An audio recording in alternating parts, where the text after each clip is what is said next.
Hello, everybody. Welcome. Thank you again for joining me on another episode of the Strength for Your Purpose podcast. We have had a fantastic string of interviews here to start off 2022.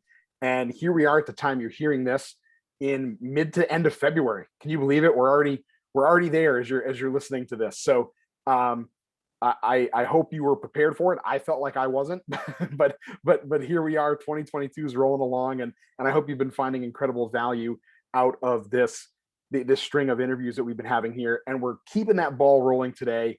I'm bringing back in two recurring guests of the podcast, and I am so happy to have them be recurring guests in the podcast because I always walk away learning something every time I dive into a conversation with these two. I'm pleased to be joined by Sandy Woznicki and Jason Gootman. You've heard both of their voices here on the podcast before, and some of the great things that they've brought to the table. And we got together for this episode here today to further a bit of a conversation recently had on the podcast with Jason and with Chris Kraus, where we were actually going through a 7-step action plan of how we can create a new habit. What are the actual steps we need to take to put that in place? But as we talked through that, some more questions sort of came up for some of us. And we went on saying that, hey, some of this probably needs another podcast episode here. So, and one of the big things that came up was, why is it so hard to start taking better care of ourselves? And how might stress that's already in our lives and the stress of making that change actually play a role in that? So Sandy was first on our mind for that. So let's sort of, just for those that might not have listened to the podcast before, Sandy, let's start with you. Kind of introduce yourself, say who you are, what you do, and then Jason will do the same thing here. But Sandy, welcome back to the podcast. Always fun to be here. I love the conversations we end up having, and how aligned our thinking really is on some of these wellness issues, and Jason as well. But for those who don't know me, I'm Sandy Woznicki. I'm a stress and anxiety coach, and I work with ambitious women and leaders who are struggling with anxiety and self-criticism, so that I can help lead them to become the, as I like to say, and part of my language, self-loving Zen badass that they always admired, so they can actually enjoy themselves and be a rock star at work without losing their edge. And I'm just passionate about it, so I love having these conversations with you guys. I love it. It speaks so highly to what you do and how you help people. I love that. Awesome. Well, and yeah, thank you again for joining us. And Jason, for those who haven't had the opportunity to hear from you, tell us a little bit about who you are and what you do and how you help people. Sure. Thanks again for having me, Phil. For those who don't know me, I'm Jason Gootman. I'm a Mayo Clinic certified wellness coach and national board certified health and wellness coach, as well as a certified nutritionist and certified exercise physiologist. And as far as what I do, I basically answer this question actively with my clients on an ongoing basis. You know, my job is to help people learn to take better care of themselves. So by necessity, we're working in there at what are the difficulties in that process, and essentially making them easier. I often say that I would be lying if I said I could do a good enough job that I made change easy, but I can often help a client make change go from seemingly impossible to doable. And for many people, that's a difference that makes the difference. So I don't know where we'll go tonight, but I'm very interested to dig into to hearing some different perspectives on why this can be hard and how we can make it easier. Yes. Yeah. No, there's a lot of different directions we can go, but I know that no matter which direction we go in, it's going to benefit folks who listen to this. So I'm excited to get into that. So after what you just said, Jason, I kind of want to dive right in here a little bit on part of this question.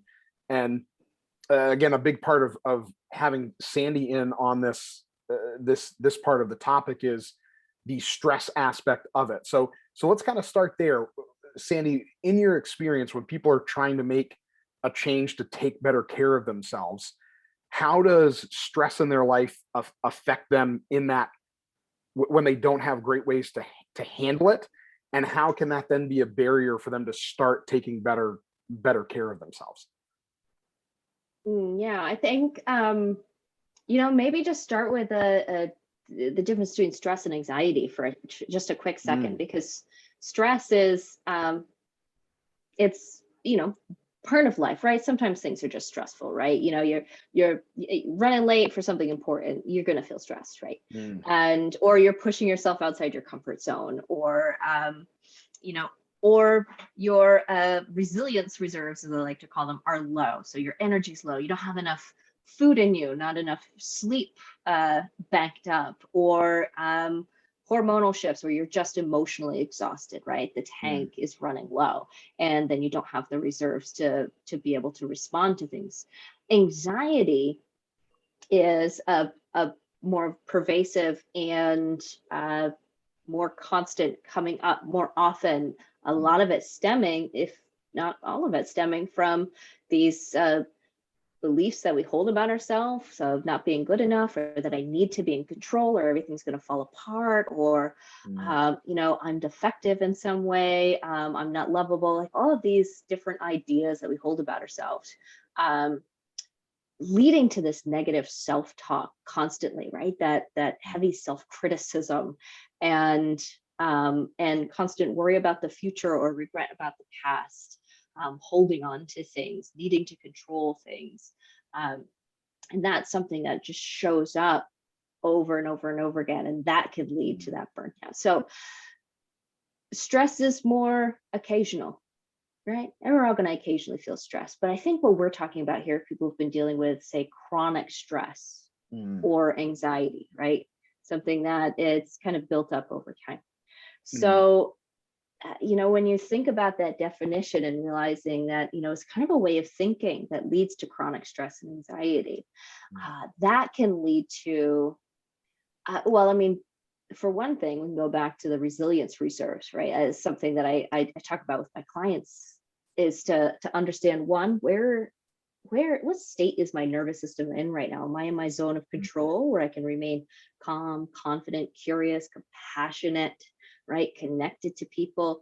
Or am I in a heightened state, right, in the survival mode, fight, flight, or freeze? Or am I in that down survival state, that despair, hopeless, shame, I want to hide under the covers, like a little turtle, hide in my shell, all right? Where are you in there? And recognizing we can't make good decisions if we're outside of our zone of control. So you ask about how stress relates to it. We don't have our clear thinking caps on if we're angry, if we're fearful, if we're feeling like we want to run away, if we feel so overwhelmed we can't even think, or if we're feeling so down about ourselves. So it's about getting first into that zone of control, so we can then think clearly and make those best decisions going forward, but also tapping into where my energy reserves, because if you want to put in the work, if it's time to make a change, to take better care of yourself, that tank is what needs your attention first, right? You need that tank to fill up so that you can have the energy to go forward. So there's a lot of different themes. I think we'll probably cover a lot of them here. When it talks about stress as a factor in preventing us, getting in our way of taking better care of ourselves, but it's just so intertwined and such a big part of it. Yeah, and Jason, I think you can speak to this sort of next thought or question that I'm coming up with as I hear what Sandy just had to say. It's something along the journey that once you do start, is probably never going to fully go away unless you get a better handle on those reserves, that resiliency reserve that Sandy was just talking about, and getting more into that zone of control. But there's always going to be things that pop up that are sort of outside of our control, especially when we're trying to make a big change in our life, like eating better, exercising more, losing weight, whatever that new thing might be. Things are going to pop up that could veer you off that track, which could bring some of that stress, chronic stress, anxiety back into the equation. So, is when to kind of start that new journey a conversation you tend to have with people, Jason, a lot when you're starting out, to try to even those things out as much as we can, and then work on preparing them for those bumps in the road along the way? What does that look like? Yeah, I think if I'm hearing the question right, what you're pointing to is that there's never and Sandy pointed to this as well. There's, for all of us, there's never a stress-free time, right? So right, never a perfect time. Yeah. This is sometimes a conversation that comes up of, it's time for me to start improving my eating habits or exercise habits or other habits. And there's too much going on. And sometimes I think that's an honest assessment, and the person will make some efforts at reducing some of those demands and freeing up some more energy to work on what they want to be working on. Sometimes you have to get in and start doing it and doing it at a halfway level, at a 3/4 level, and have that be enough. Because there's a strange paradox, is when you start taking better care of yourself in some of these domains, you'll start to have more energy. You'll start to have some self-efficacy. If you can start to, it's interesting, right? Because something I see fairly often is people want to work on eating and exercise habits because, relatively speaking, those are easier things to work on for most of us than transforming my work life or transforming my relationships. And that's where, in my experience, more of the stress, in our lives tend to come from. But by getting some traction and by proving to oneself that I can make some improvements in the, let's take something simple. Someone starts to form the habit of drinking enough water a day. Compared to transforming a career situation, which might mean moving employers or starting a business, that's a small thing to do. But doing so will often give someone a little bit of gumption to say, hey, if I can do that, I can do this. If I can do this, I can do this. Right. Does that start to answer your question? Yeah, for sure. I think that being able to help people give themselves a little bit of, I know this is something you talk a lot about, Sandy, the grace that they need to, it's okay that you're not doing all of it right now.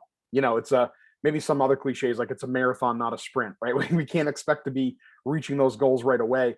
But that small bit of traction, like what you said, Jason, those small wins along the way, This really is huge in our culture. The marathon sprint thing, or it seems like many of us got stuck with this idea that, perfectionist idea of I should be getting an A+ in everything every day. I can't tell you how many times I have a relatively new client. They've done something in the previous 2 weeks that they wanted to do for the previous 5 years. And what they show up to session number 2 or session number 3 is the one thing on their action plan that they didn't do. When they did 3 or 4 or 5 things well, that they couldn't get going. It's a bit of a trap in our culture to feel like I don't give myself a pat on the back unless I go from being a couch potato to being an Olympic athlete. And that certainly gets in the way of making progress with taking better care of ourselves, or even starting. If that's where the bar a person is setting internally, it can almost seem like why bother? It's just out of reach. Yeah. Jason, I relate so much with what you said, having clients come in and just focus on what went wrong and completely ignoring everything that went right. And I think, and that is one of the things that holds us back, because when you think about perfectionism, you think of the 3 P's. That perfectionism leads to procrastination, which leads to paralysis, and then we can't even do anything about it. So that perfectionism is really stemming from those beliefs that we talked about, with that anxiety that, if I'm not good enough, then what does that mean about me? Like, if I'm not perfect, then I'm not going to be accepted. Or if I can't nail it the first time, then obviously, I'm a failure. Right. And so therefore, if they then take action and that it doesn't pan out, then that answer, the story that they're telling themselves is, oh, this is proof. This is because I'm not good enough. Right. Well, of course I can't do that. And so that's where the procrastination comes in, is an aversion to that feeling. I don't want to feel that way. It's a stress avoidance technique. It's an I am unwilling to experience this discomfort right now.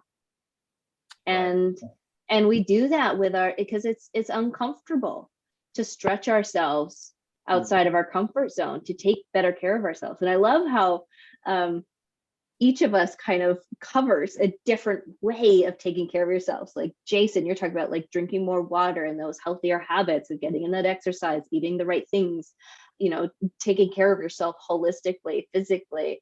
And, I deal with the same thing with my clients, but we're talking on the mental, emotional level, right? They'll come to me and say, well, I had to laugh. A client, she was laughing too at her own expectations of, I always have my clients rate different areas of their life and how they feel about them when we first start working together on a scale of 1 to 10. And when it came to diet, and we're talking young, very healthy looking person who, you could have a conversation with her and know, like, all right, you take decent care of yourself. But she gave herself a 5 out of a 10. And I go, well, what would be a 10?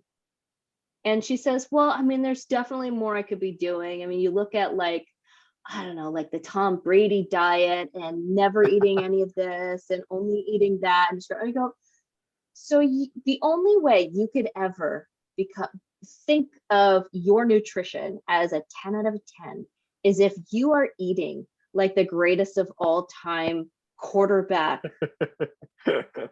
That's your bar. That's your expectation. Not only the greatest quarterback of all time, but she's comparing herself to the book that he wrote or the media reports, which are not, it's the airbrush version. Right. And the fact that he's a genetic freak. the guy hit the genetic lottery and is also getting paid bajillions of dollars to do these things. It's his job. It's exactly what I said. It is his job to do that. It's his job to do that, literally. And it is not your job to do that. And once we started talking about that, she realized, yes, this is the subconscious expectation that she didn't even realize she held for herself, that she wasn't hitting. And that's what gave her more of a negative view of where she actually was, and wasn't giving herself credit for all the things she has done. I see it again and again and again. I have another client right now who, we went through the different areas of her life, she's like, and I'm not even, I'm not really doing much for my diet. I'm not doing anything and really being hard on herself. I go, 3 minutes ago, you told me how you've lost 13 pounds doing this macro whatever diet. And all of a sudden we're right back into I'm not doing anything. Right. Well, yes. It's funny that you kind of brought up Tom Brady, because I was already before you brought him up, I was already having this thought as we were going through this part of the conversation, that some of this is human nature, and when we're working with someone like one of you two, myself, whatever the case might be, we're doing it because we want to get better. So sometimes that can be somewhat of a motivator. Like, I know I'm doing okay, but I need to be better. But it can be a motivator, right? Like even someone like Tom Brady nitpicks the heck out of himself to get better, and that's a competitive drive.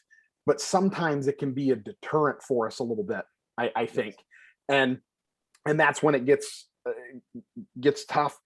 And that can be a huge barrier when you don't have someone there saying, yeah, but look at where you're at now.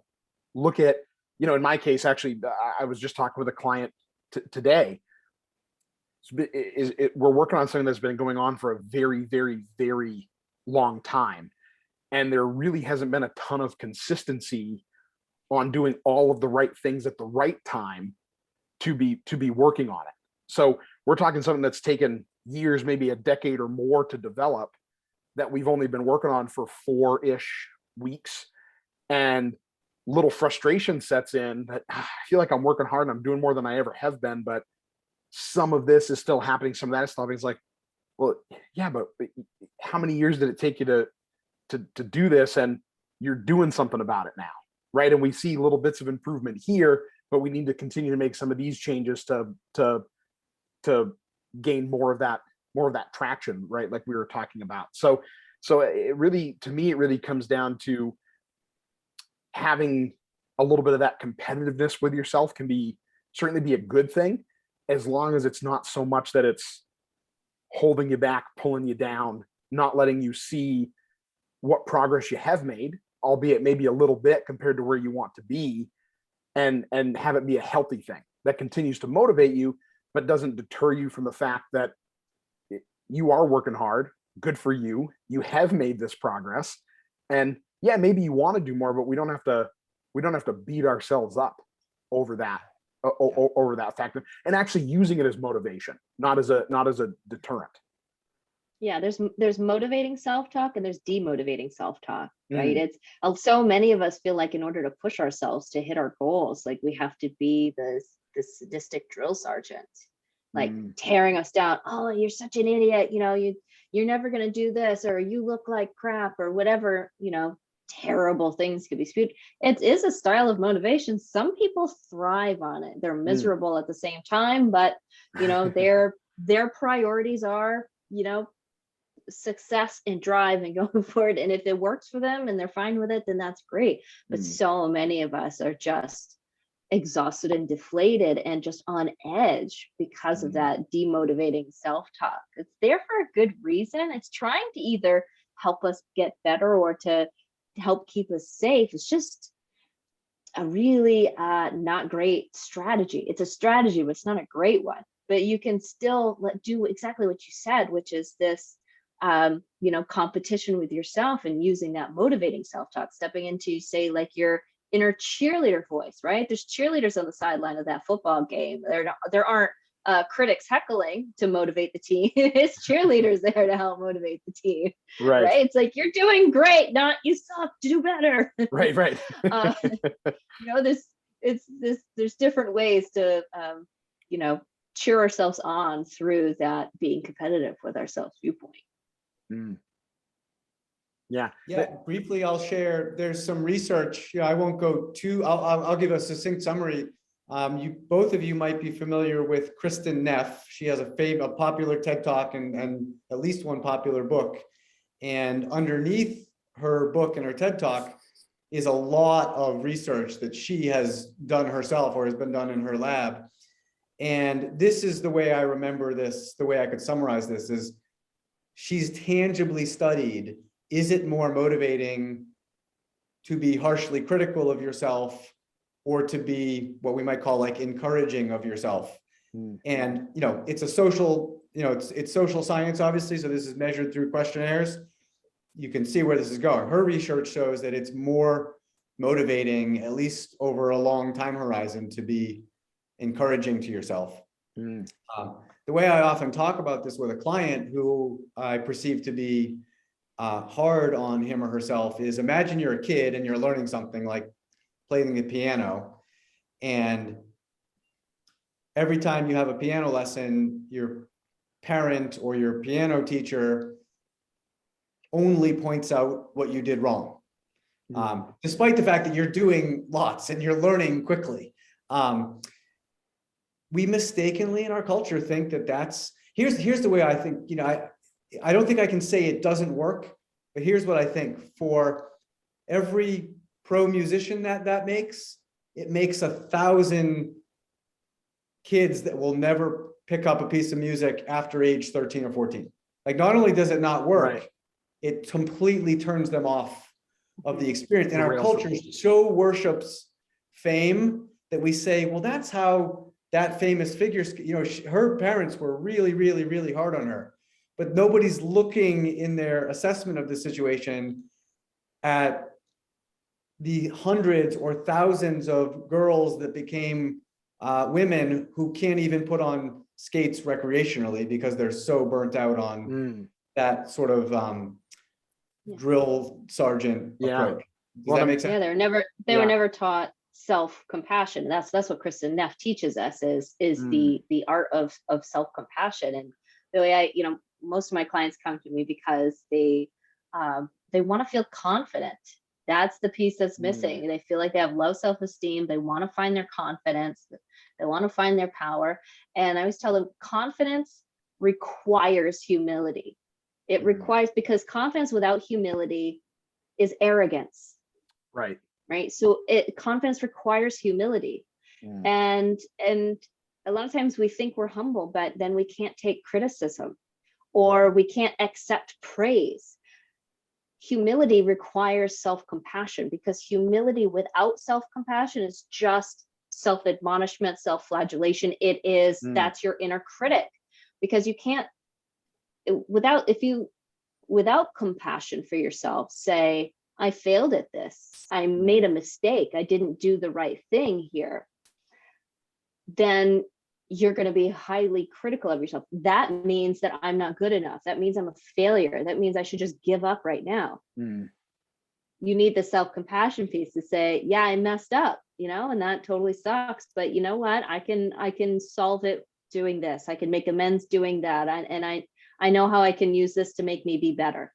Right. So real humility requires self-compassion, and confidence requires humility. So I think self-compassion is the key to confidence. And I think that lack of confidence is something that holds us back from, like, going back to that perfectionist conversation we're having, that holds us back from taking those steps, whether it's, eating better and getting better exercise, or learning how to speak to yourself in a more compassionate way so that you're not constantly overthinking everything and feeling stressed all the time, or even, being able to go and see someone like yourself to deal with the physical pains that we're dealing with, because that's taking good care of yourself too, instead of ignoring the fact that, okay, my back has been hurting for 2 years now.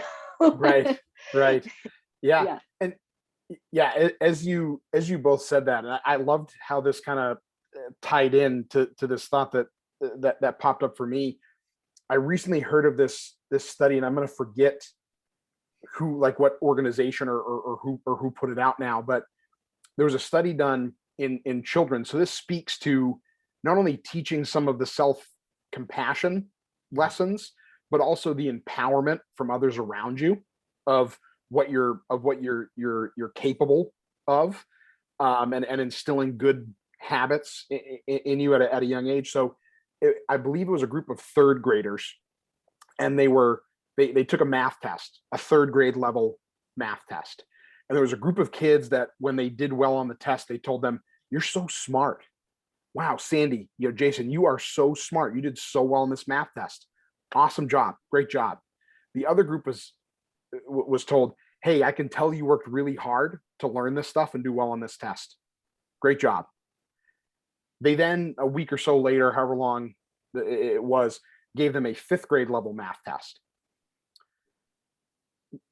A level high enough where it was a big enough leap that there was no way all of them were going to do that well on it. There are a lot of stuff on there they haven't really been taught yet.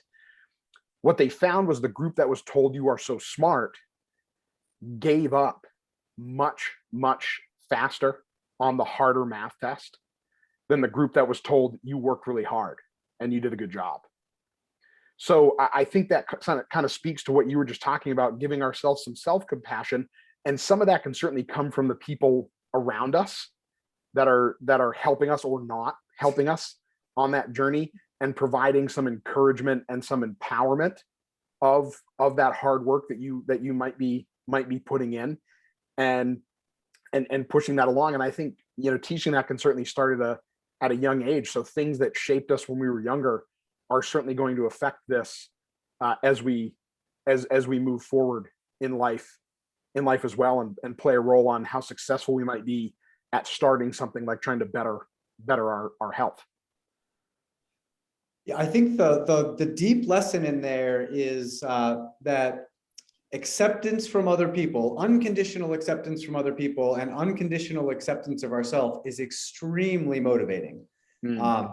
It allows us to feel like we can take risks in our life, that we can try new things, and regardless of what happens, we're safe. That because we're not assessing our worth on how well we do on this math test, how well we do on anything, or even these things that we work with clients on. If a client goes forth from a wellness session with me and they're working on forming better eating habits, if they consider whether they succeed with that or not, whether they're gonna like themselves or not, or accept themselves or not, it's a tenuous process. And so, when that to me is the motivating factor, that we view life as more of an experiment. That's something we use in wellness coaching a lot, is that we have an experimental mindset. It's not about we're going to set out to do this so that we can win. It's we're going to set out to do this so we can learn. And as we learn something, we can do another experiment, and then another experiment, and so there's never this there's pressure to get it right. And back to the original question of why is it so hard to take great care of ourselves, is I do think that sometimes we're set up to, all right, I'm starting this new time of eating better or exercising more or whatever it is, and I've got to get it right. There's that very firm pressure, I've got to get it right. Whereas if you start by, I'm a fundamentally awesome person just because I'm living and breathing, that's sort of an inalienable quality. And that, I want to eat better because it'll add something to my life. There's just, you're just white knuckling the process a whole lot less. It's either like, I got to get it right, or I have to do it all right now. Right? Like I have to lose all this weight right now. I have to do all the things to lose all this weight right now. I have to change my entire diet, and it's just, it's overwhelming. So it can, I think we mentioned it before we jumped on, it's just this idea of like an overwhelm of information. Like, do I do this diet? Do I do that diet? Do I do these exercises? Do I do positive affirmations and yoga or breathing exercises? But I got to do the cognitive work. But what about my chakras? Like right. Where the heck do I start? And 2, do I have to do it all at once? And then 3, I got to do it perfectly too. And that's when the stress kicks in, and then the procrastination and the paralysis. Right. And so that's why I think that's what, I think is one of the things that draws us to what it is that we do, is we love being able to guide people like clearly. All right, do this, put one foot in front of the other, and then you do that, and then you put the next foot in front of the other, while helping them with their mindsets and helping them with the habit formation part of this too, right? Which is basically building new neurological pathways in our brain. It's no big deal, but that's what's needed to create this new way of being. And I think another thing that people, and I say people, and when I say that, I mean we as humans have a hard time realizing, is that there's a time factor here that no one, whether the person who's done it before or guiding you on the journey, or you yourself, can speed up. But as long as we stay consistent over the things that are within our control over that time period, the results are going to be there, right? So we have to have a little faith in that process and realize that there's a lot of the process that's out of our control. So let's just focus on the small pockets of things that are most in our control, most attainable, easy to do, and keep ourselves in that lane, and let the consistency of those things over time be what yields the results. So as we get to this point in the conversation, what I want to do is have each of us do a couple things, maybe talk about some tips that we all have sort of in our respective realms of what people can do. So Sandy, I want to start with what, you talked about improving someone's resilience, the recharging someone's resilience before they start something like this. What are some things people can do to handle some of the chronic stress, anxiety they might be dealing with that seems to push something like starting this type of a journey on the back burner a little bit? What are some kickstarts there that people can do to improve that? I think it's a big question, but let me see if I can. Yeah, like it's a big question, but there's a lot yeah, to no, it, and I know it's individualized, but things that you find most people kind of share in common that are going to be impactful that they can start working on to chip away at that a little bit. Yeah, I mean, some questions to think about is what are these changes that you want to make? Are we talking like diet and exercise, or actually going to the doctor, going to physical therapy, going to wherever you need to be going to take care of yourself? Is this or is this a mental emotional health journey? All of those things are going to take some energy. It's just a matter of fact. And if your tank is empty, you got to fill the tank, right? And we fill that tank with sleep, with decent food. You know, we need food, and joy, fun, and thinking about,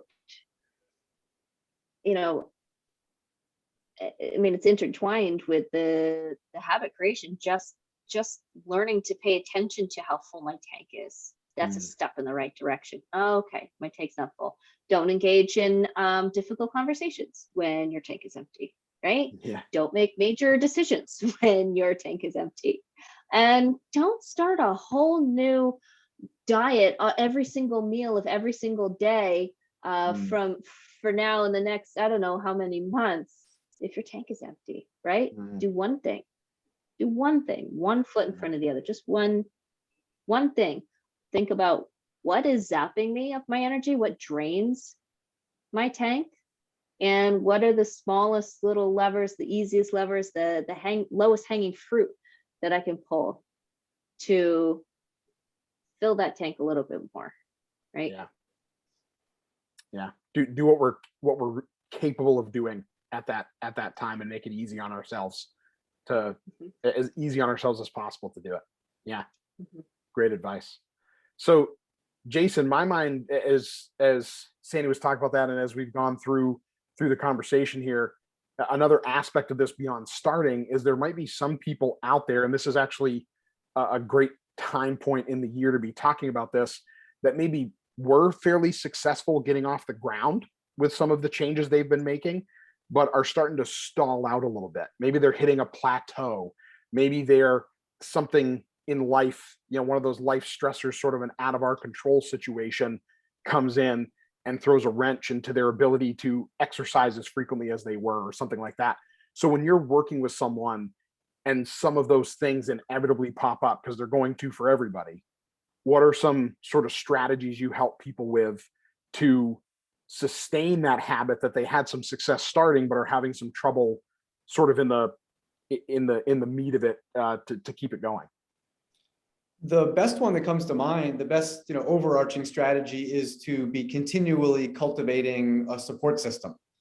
So if I'm making the habit of exercising Tuesday, Thursday, and Saturday, and it's starting to get hard, but in the weeks leading up to that period before it started to get hard, I created a routine of always meeting two friends to go for a hike on Saturday morning at 9 o'clock. I've got something in place, some emotional infrastructure in place. Those guys are going to call me on Friday and say, hey, what trailhead are we meeting at tomorrow morning? That's borrowing some energy from other people, which is, from my experience, it's the best thing that human beings do. It's we absolutely thrive on giving and receiving support.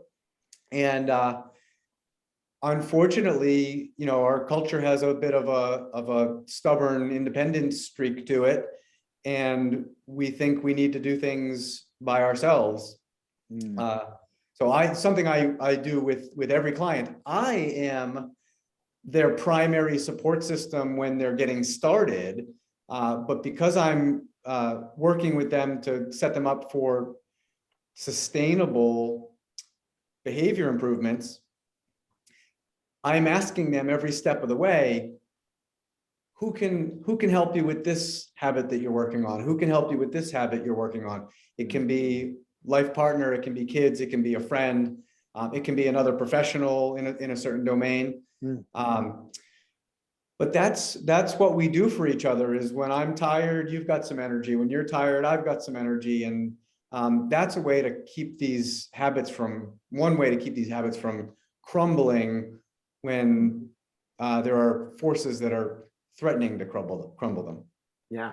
Yeah. That's, support that also speaks to a good amount of accountability from other people. Cause all of us are, usually we're a lot better at doing things for other people. Right. So even though going on that hike is going to help you with your fitness goal, it's a little, we don't think of it as much about that as, I can't cancel on my friends. Right. Like we've been doing this for so long and I don't really have a good reason to cancel. It's just because I'm having a harder time waking up that early on a Saturday morning for the 8th, 9th, 20th week in a row, whatever the case might be. But yeah, that accountability of those folks I think is important there too.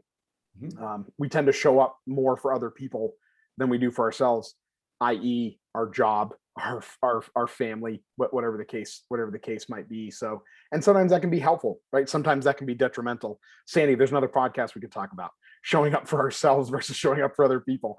We might need to, someone write that down before, so we don't forget what we want to talk about. There's two juicy things there, Phil. One is to, coming from that more individualistic framework, is to try to will oneself to show up for oneself as much as we show up for other people. But I think there's something more powerful there. It's more humble. It's more vulnerable, which is to be asking other people to show up for you. And then when they do gracefully show up for you, gracefully accepting that. And that to me is really a watermark of a human who is humble enough to know that I will have more success in the various domains of my life if I am willing to judiciously, copiously ask for and accept support. And so it's a paradox in that we're doing it for ourselves, but what we're doing is asking someone to help us with something. Yeah. No, that's great. Again, a whole nother conversation. We're gonna have to do this again and dive into that a little bit more. The one thing that kind of keeps coming to my mind as well as we go through this conversation, and this is something that I help people a lot with, is, and it kind of talks to giving ourselves a little bit of self-compassion and grace, is being okay either at the start of the journey, and this is true in the middle of the journey as well, with modifications, right? We're gonna hit those roadblocks. So a lot of what I do with people is I unless it's truly detrimental to what we're working on, I never tell people they can't do something. Like, you definitely can't do this unless it's going to actually hurt them or fight what we're trying to improve for them so that they can improve different areas of their life. But we might just have to do so a little differently than you've done it before, or scale back for a little bit before we can scale up, or change how often you do the activity. There's a lot of different ways we can modify that. So sometimes that happens. And what a lot of us struggle with, that I found in this realm, is dealing with the idea of a little short-term sacrifice to make some of those modifications for the long-term gains we're going to get out of it. So I have a lot of conversations with people who maybe get frustrated with either a plateau in progress, or they did something that was just out of the ordinary for them and they feel like they've had a setback, or something kept them away from working on something they've been working on for a while and they don't feel like they're as good at that thing anymore, or they're not as strong as they were a few weeks ago, or whatever the case might be. And being okay with peeling back a little bit, taking a step or two that might feel like it's backwards, but that allows us to not just bull through what we're trying to deal with here, because usually doing that leads to worse outcomes, especially when we're talking about our physical. And I'm sure, Sandy, for some of our mental, emotional things as well. If we bull through some things long term, it's going to be much more detrimental than taking a step that we might feel as backwards and a backslide or a setback. But doing that in the short term is going to make us way more successful at the ultimate goals we're trying to reach, or those habits we're trying to change long term, than if we just bull through that barrier or that setback like it didn't happen. I agree. Yeah. People have a hard time with that, but it is usually the thing that makes us the most successful. When we, like you said, Sandy, work on that low hanging fruit, those little small things that are easy to do, have some accountability and support, to your point, Jason, and make those modifications. They're not setbacks, they're not derailments, they're not failures. We just need to change our course a little bit here, because that's going to get us back on course a lot faster, rather than panicking and just doing all the things to try to get ourselves back to where we want it to be. Yeah, no, I like that you said that, and it does translate really well too to the the mental emotional side of things as well. So a lot of clients of mine that be like, look, I'm feeling really overwhelmed, feeling really anxious, feeling really frustrated, and I just want to jump straight to changing my thinking. Well, yeah, that's the ultimate goal, right? Is I want to be able to think differently about this situation, but there's some steps before that. So going back to basics and building the foundations, the fundamentals, which is, things like the emotional awareness. Oh, this is what I'm feeling right now. This is what I'm thinking. That's what triggered me. Okay. And that's how I reacted. But paying attention, okay, well, how would I rather react? What would I rather do in these situations? Like, that's going back to fundamentals. But every time I remind my clients that, like, yeah, you're right. That's why it didn't help when I tried to do all these reframing techniques and tried to convince myself to feel a different way. I didn't actually accept the way I was feeling in that moment first, right? Just like I have a client who, I mean, you and I look at her, you'd see her as this beautiful, young, skinny mini, even though she's a mama of 4. And what we were talking about in our last session was how disgusted she feels with her body because she has a little stomach pooch.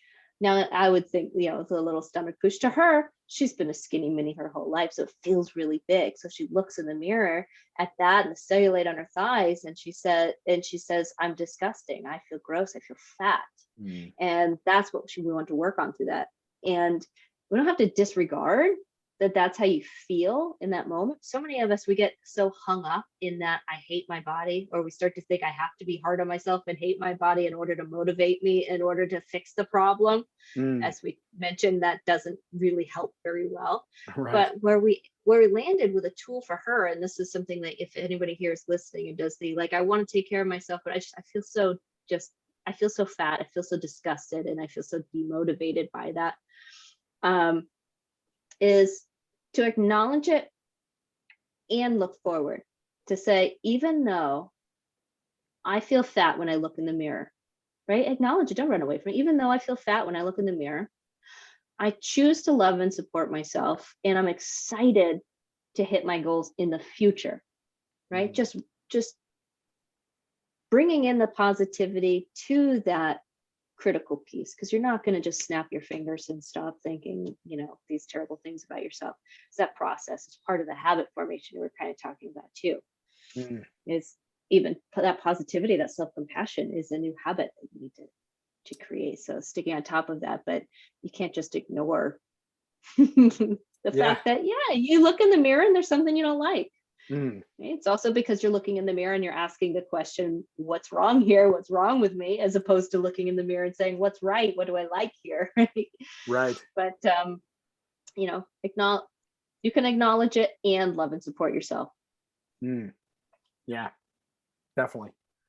Well, that's fantastic. So I think it would be real great to kind of bring a lot of these things home, and starting out with that, I think the biggest thing that comes to my mind for everyone to keep in mind as they sort of listen to this and think through this conversation is all of these things are connected. There's a reason why we have someone on here talking about, stress, anxiety, our mental, emotional responses to these things, someone who helps people through habit formation with their changes in their the way they eat, the way they exercise, and how they work through those things, and someone who works on physical function, injury prevention, and things like that, because all of these things tie into each other so significantly. And it's never just one thing, right? We need to be addressing any and all these factors, but in a way that doesn't overwhelm us, right? So trying to make it easy on ourselves, trying to give ourselves one or two simple things that we can start with that are well within our control, that we can give all of our focus to sort of gain that traction out of the gate. We don't have to do it all at once. We're never going to do it if we have to do it all at once, because it's impossible to do to do all at once. And by taking those small steps and empowering ourselves and giving ourselves some compassion to just start making those one or two changes, even just that is going to spill over to many other areas of our life here and allow us to make bigger changes, not only in the area that we're trying to work on, like bettering our health or bettering ourselves in that way, but also other areas that maybe we weren't aware needed to improve a little bit or could improve a little bit. And we're actually able to improve more areas of our life at once by just focusing on those first few easy steps to get us going. So is that a good, anything else to add, either of you, to kind of what we talked about here tonight? The only other thing that comes to mind too, I think is a challenge for us taking good care of ourselves, is if we never had an example of that in our life, to see what it looks like to take good care of yourself. So if you didn't have that example, that's okay. Look around in the people in your life now today, or heck, a character in a TV show or a book, somebody that, just so that you can see that as an example. Oh, that's what it looks like. Yeah. That's what it looks like to eat like that. That's what it looks like to be kind to myself. That's what it looks like to take good care of myself, so that you can just, it, like Jason said, it's almost like borrowing the support and the energy of others, and but by way of their example, kind of gives us permission to do it. Yeah. Anything else to add there, Jason? No, I think I would just add on that you're not alone. If you're struggling with something, someone else has struggled with it and is struggling with it now, and use that to help yourself feel like if other people can do it, can make improvements in those areas, you can as well. And because I see that every week. I know you both see it every week. We see regular, ordinary people, by all other measures, making significant improvements to their well-being. So it can be hard, and it can be done. And so I think I'll leave it there. Yeah. The right kind of motivation, the right kind of accountability, and the right kind of support, both from people around us and experts who have been there and done it before themselves and helped other people just like you do it, are all key factors in that, and something to really have set in place before you really get going. But if you've already gotten going, don't worry, you can still do those things if you haven't done them, because it's going to make you successful long term too. So fantastic. What a great conversation. Thank you both for so much for joining me here. Like I said, I always learn something and get my own gears turning about things that I might need to work on myself, or things that I can pass along to other people that I'm working with as well. So thank you both so much for coming on. I really appreciate this. Thanks, Phil. Pleasure as always. Thanks, Phil. And for all of you out there listening, thank you so much for tuning in and listening. Really appreciate your support as well. If you found value out of this, and I don't know how you could not have found value out of this conversation, because I know I did, please be a friend and tell a friend, share it with someone you love and care about who could find some value in it as well. Just want to try to get the word out to as many people as possible. So please share this with someone you think that could get some benefit.